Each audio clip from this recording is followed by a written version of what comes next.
Hi everyone, welcome to Universal Neurodiversity, the Universal Orlando planning guide for both people who are neurodivergent or have family members who are neurodivergent. I talked about accessibility a lot across this series, but today I want this to be the topic of discussion because accessibility doesn't just mean one particular thing. It can encompass everything. You could have both what is called an invisible neurodiversity or disorder, and have a physical disability.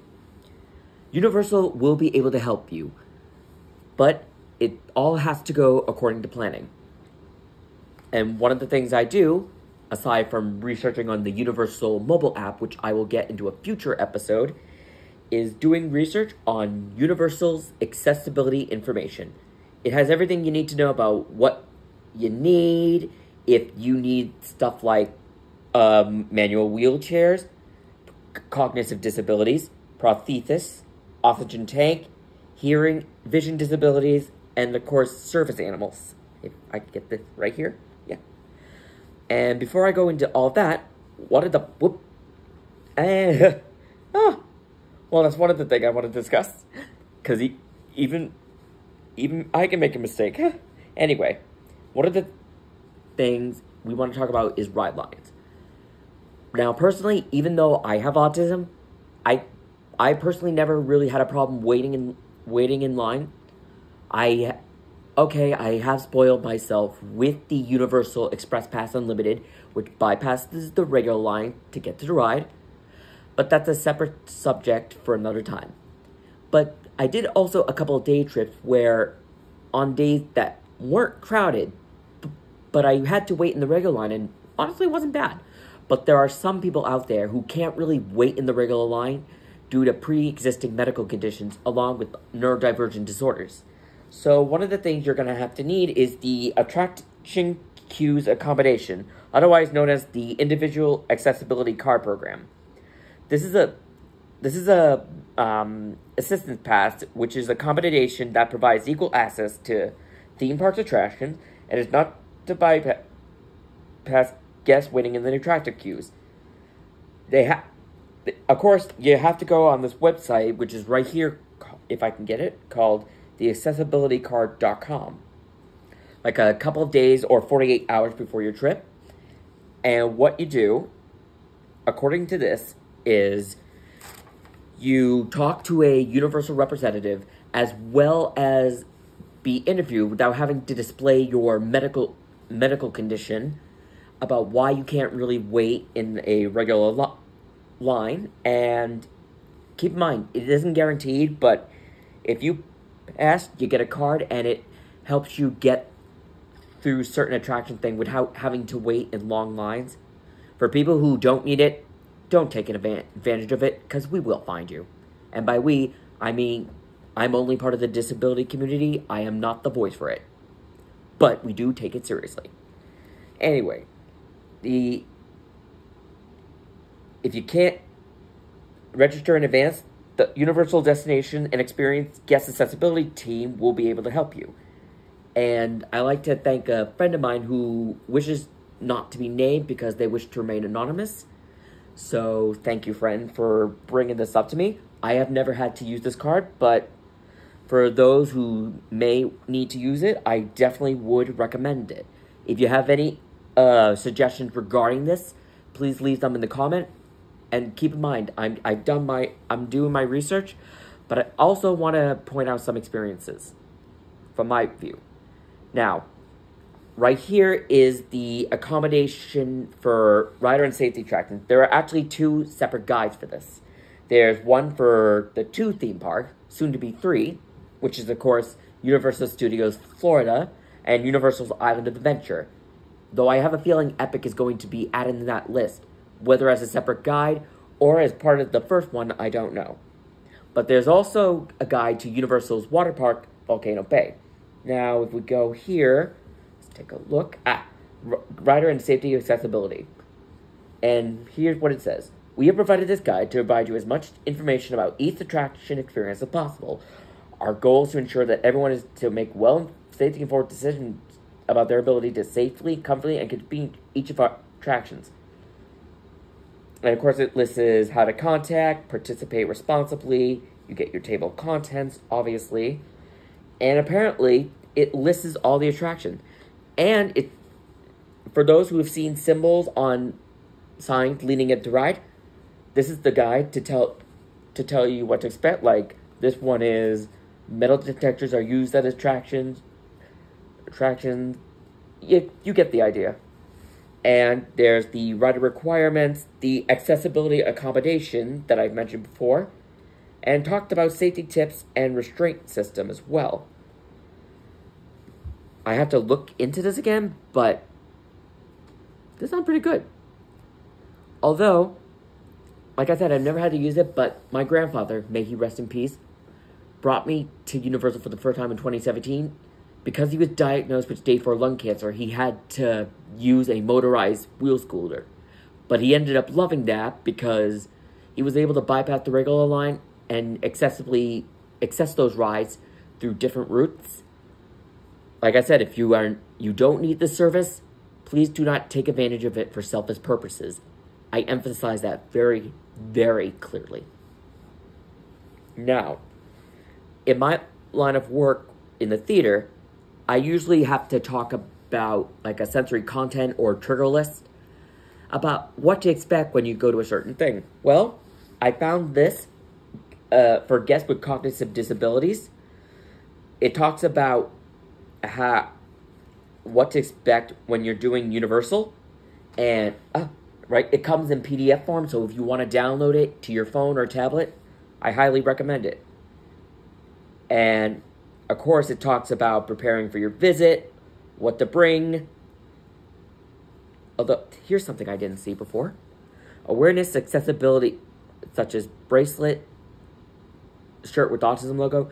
Getting your child a medical bracelet or necklace with contact information is essential, particularly when traveling.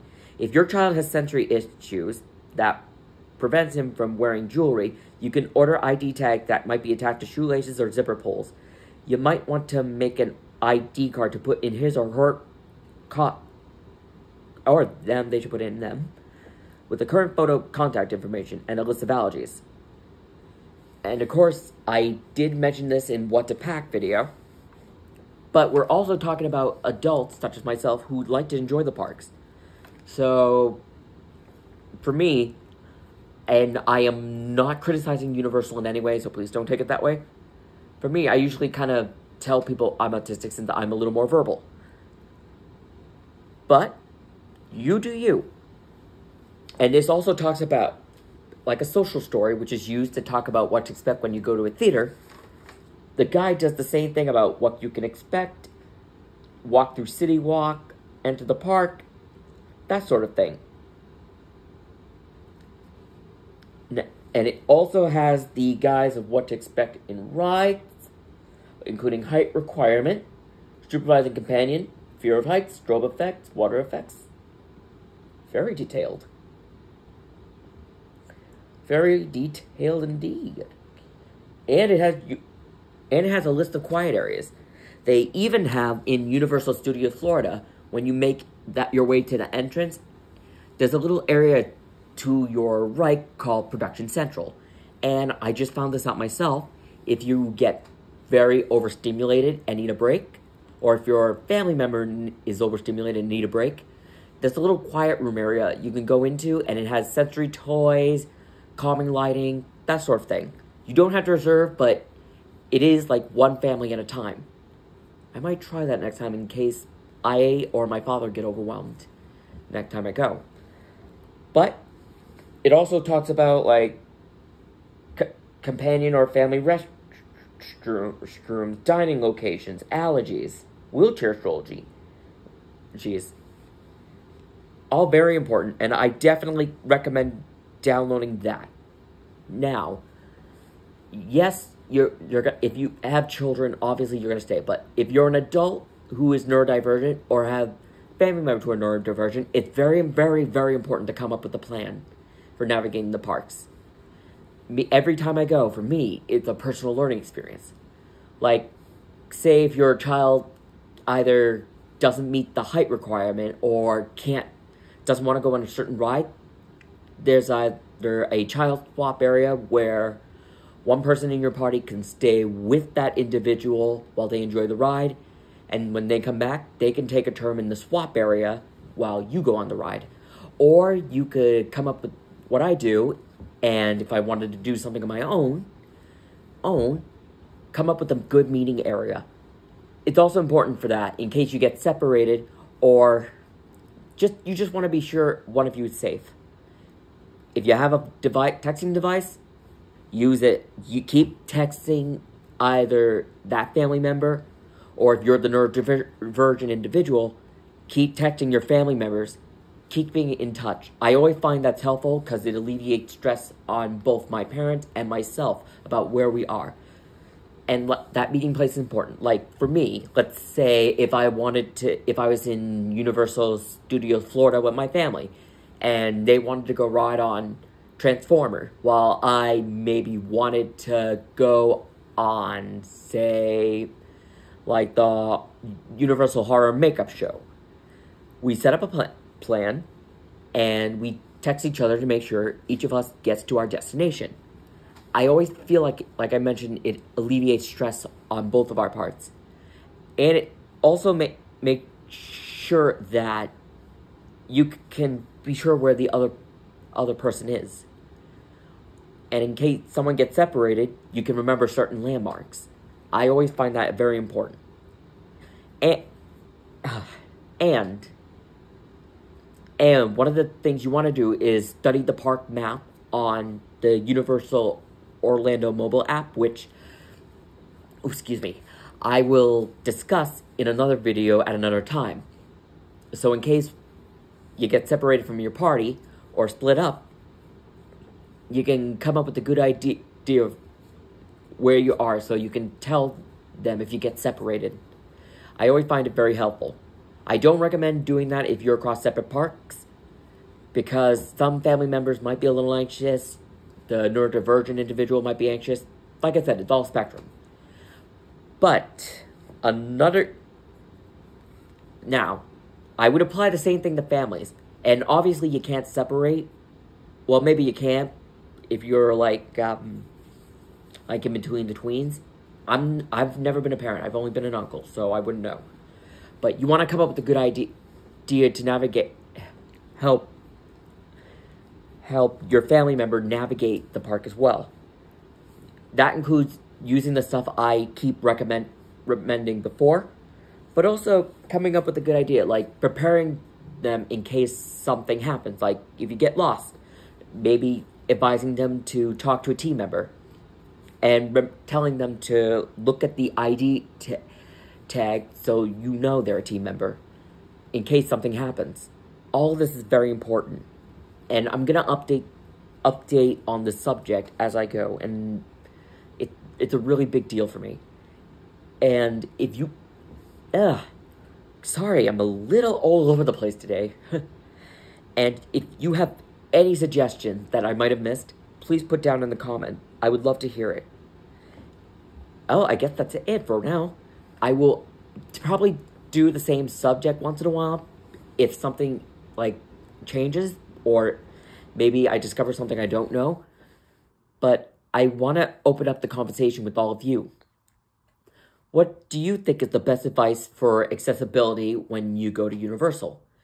Please leave questions or thoughts in the comment below. And please share this with your friends. And I am linking the websites, if you are on YouTube, for both Universal Orlando Resort and their blog, Discover Universal. If you are on Instagram, DM me privately and I will give those to you. Have a very good night, and remember, Universal is neurodiverse. Have a good night.